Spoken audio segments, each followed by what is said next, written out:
સવારનો પોર. ગોરબાપાએ આવીને શબ્દ નાખ્યો. બેન લોટ દેવા માટે નીકળ્યા. રણમામા ગામડાના ફરિયા હતા ને એ જીવંત હતા. હા, જીવંત ફરિયા હતા. હો, ગામડાના ફરિયા છે ને એ જીવંત ફરિયા હતા. સવારમાં બ્રાહ્મણ આવે, થોડીક વાર થાય સાધુ આવે, થોડીક વાર થાય શાક વેચવા વાળી આવે, થોડીક વાર થાય વળી બંગડી બોપટી વેચવા વાળો આવે, વળી બાયું છે એ વળી એક ઠેકાણેથી બાકાના ખોખા સાની ભૂકી લઈને બીજા ઠેકાણે દેવા જાય, વળી અહીં સારું રાંધ્યું હોય તો વાં દેવા જાય ને વાં સારું રાંધ્યું હોય તો વાં. આખું જીવંત લાગે, જીવંત જીવંત આખા દિવસ છે ને એ જીવંતમાં જાય. ને અમારા સિટીમાં અમુક સોસાયટીઓ તમે જોવો ને તો એક મુકડદમ બેઠો હોય, શું કહે ને, હા એ ગોરખો કે જે કોઈ હોય એક બેઠો હોય. ફેરિયાવાળાને મનાય, માગવા વાળાને મનાય, બ્રાહ્મણને મનાય, સાધુને મનાય, કોઈ પણ વેચવા વાળાને મનાય. અને હવના દરવાજા દઈને બેઠા હોય ને આપણે નીકળીએ એટલે એમ થાય કે જેને શમશાનમાંથી નીકળ્યા હોય. માણસનું જણ્યું ન હોય, કાગડું ન ફરકે હો, હાવ ઉજળ. ફરિયા જીવંત રહેવા જોઈએ, આડો પાડો જીવંત રહેવો જોઈએ. એમાં આમ છે ને જીવતું હોવું જોઈએ. ફરિયા નીકળીને તો લાગ્યું ચેતન છે, અહીં કંઈક જીવે છે, હજી મરી નથી ગયું, એવું બધું જીવંત રહેવું જોઈએ. હા, સવારના પોરમાં ગોરબાપાએ શબ્દ નાખ્યો. બેન લોટ દેવા ગયા, તાંબડીમાં લોટ નાખ્યો. કીધું બાપા હું તજ, તેથી કેલેન્ડર નહોતા, ગોરને પૂછવું પડે. બાપા હું તજ કે જેઠ સુદ પાયતમ ને બુધવાર વર્તા એટલે આંગળીમાંથી અંગૂઠો પહેર્યો. છઠ, હાયતમ, આઠમ, નોમ, દહમ, 11, 6 દી. હે બાપા 11 ના વાવણા થઈ જાય. દીકરી ટીપણું એમ કે છે કે 11 ના વાવણા થઈ જાય. 11 કોરી ગઈ. બાપા 11 કોરી ગઈ. દીકરી અંધારી આઠમ ના વાવણા થાય. અંધારી આઠમ કોરી ગઈ. બાપા અંધારી આઠમ કોરી ગઈ કે દીકરી આહાડી બીજ નો તો મેં છે. આહાડી બીજ કોરી ગઈ પણ જેઠ કોરો જાય એનો ખંડમાં ખટકો નહીં. આ તો આહાડ નો એક દી મને વહીમો લાગે વેરડા. બાપા આહાડી બીજ કોરી ગઈ કે અષાઢ સુધી પંચમી જો દબુ કે વી તો દાણા વેચી નાણા કરો તમે રાખો બળદ ને બીજ. અષાઢ સુદ પાયતમ ની હમી હાનમાં વીજળી જબકે તો વરહ ખાલી નહીં જાય. બી ને બળદ બે રાખજો પણ આહાડી પાયતમ ઝબકી નહીં. ગુરુ પૂર્ણિમાના વાવણા કરશું. ગુરુ પૂર્ણિમા ખાલી ગઈ. બરેવિયા બાજરા વાવશું એમ વિચાર્યું પણ બરેવિયા બાજરા વવાણા નહીં. આકાશમાંથી એક ટીપું ન પડ્યું પણ અમે મેમે કરીએ.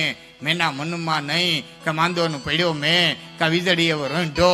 વણ હગે વણ હાગવે વણ નાતી લે ને અમે વણ માવતર જીવીએ પણ તું મરીએ. મેં એવો ધરતીની માથે પડ્યો, ભેણિયું વિખાણ્યું, ગામ વિખાણા. ઓહ, ગાયે માકારા ભણિયા ત્રીહન તેજા બાળ વેલો વેરીને લાખા ફલને આજ કચ્છમાં પડ્યો દકાળ. માએ વેચ્યા છોકરા પછી 2 શેર બાજરીએ 2 શેર બાજરાની માલિકો જનેતા દીકરા વેચવા મંડી. એવો કાળ આવ્યો અને એ કાળની માલિકો જેના માવતર મરી ગયા હતા, જેની માં મરી ગઈ હતી, જેને કુટુંબે મૂકી દીધા હતા, જેને માવતરે મૂકી દીધા હતા, એવા 7-8 મા બાપ વિનાના છોકરા રખડતા રખડતા રખડતા વાટાવદર નામના ગામની માલિકો ગયા. અને ત્યાં તો રાડ પડે, દુકાળી આવ્યા કાઢજો. એક ખોટી માન્યતા ઘર કરી ગઈ હતી કે આ દુકાણિયા જે ગામમાં જાય ને એને કોઈ રોટલો દે પાણી પાઈ ને તો ગામના તળ વૈયા જાય. એટલે આ દુકાળી આવ્યા કાઢો. બાવડા પકડી પકડીને ગલીઓમાંથી શેરીઓમાંથી છોકરાઓને કાઢ્યા. ગામ વાહે છોકરા મોર. અને તેથી એવડા લુગડા વિનાના છોકરા કહેતા હતા અમારા માવતર તમને મૂકીને વયા ગયા, તમે કોઈ પાવરું પાણી તો પાવ. અમારાથી ગામના તળ નહીં વ્યા જાય, કોઈ બટકું રોટલો તો દ્યો, અમારા હાડકા હુકાઈ ગયા. પાદરી હું તે લઈ આવી. 18 વર્ષની જહાપા ચાવડાની દીકરી, અડીખમ આયરની દીકરી પાણીનું બેડું ભરી અને ધીમી ધીમી ધીમી ધીમી ધીમી હાલી આવે. અને એમાં એક નાનકડું છોકરું હળી કાઢીને ગયું, એમ બેન અમને પાણી પા, માં પાણી પા, મને તરે. અને અહીંથી મુખ્ય રાજ ના કે રામભાઈ પાણી નો પાતી બાપ, ગામના તળવિયા જાય દુકાળિયા છે.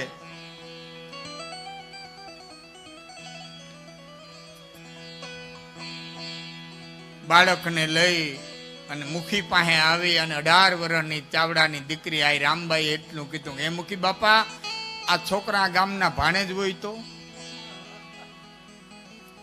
આ છોકરા ગામના ભાણેજ હોય તો, આ ગામના દીકરીના દીકરા હોય તો તમે આમ તગડો, આમ કાઢી મૂકો.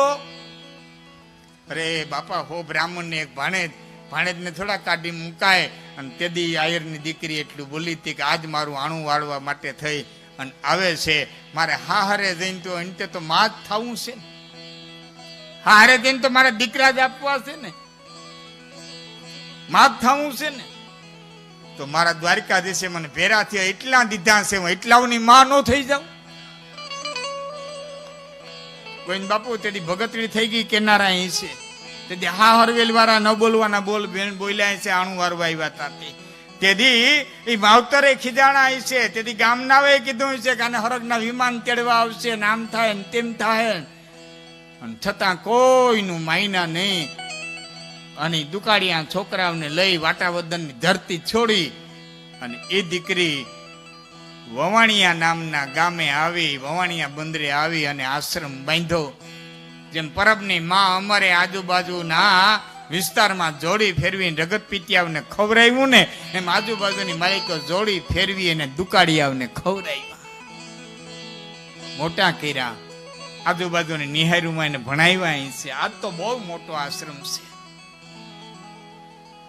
પણ મજાની વાત તો બાપુ એ છે કે આવડો મોટો દેશ હિન્દુસ્તાન, એનો રાષ્ટ્રપતિ નહીં, રાષ્ટ્રપિતા, હવેના ભૂતોનો ભવિષ્યથી હવે બીજો કોઈ થાય ને રાષ્ટ્રપિતા મહાત્મા ગાંધી. અને મહાત્મા ગાંધીજીના ગુરુ શ્રીમદ રાજચંદ્ર, અને શ્રીમદ રાજચંદ્રના પ્રેરણાદાયક કોઈ ગુરુ હોય તો એ માં રામબાઈ, માં જહાપા ચાવડાની. મેં વાંચ્યું છે કે 3 વખત તો ગાંધીજીએ મુલાકાત લીધી છે. તો આમાં જે નો ગયા હોય ને, હું કહું તેવડે તો ઉઠી જાયજો, તેવડે તો અમેરિકા જાયજો, તેવડે તો તમે હોંગકોંગ જાયજો, બેંગકોંગ જાયજો, જ્યાં જાવું ત્યાં જાયજો. પણ વરસમાં 1-2 વખત 4 વખત તમારા બાળકોને લઈ અને આવી 2-5 હાથ જગ્યાયું છે ને ત્યાં તેડી જાયજો. અને છોકરાઓને કહીજો કે અહીંયા આપણી અસ્મિતા છે, અહીંયા આપણી તાકાત છે, અહીંયા આપણી ઉર્જા છે, અહીંયા આપણે વસીએ છીએ. પછી ભૂવો દાદાએ જાઓ કે પરબે જાઓ, ચાલીધર બોલીધર જાઓ, વવાણિયા જાઓ, તૃણાબંદરે જાઓ, જ્યાં જાઓ, પણ બાળકોને કહો અહીંયા આપણી તાકાત છે, આ આપણી ઉર્જા છે, આપણો પાવર છે.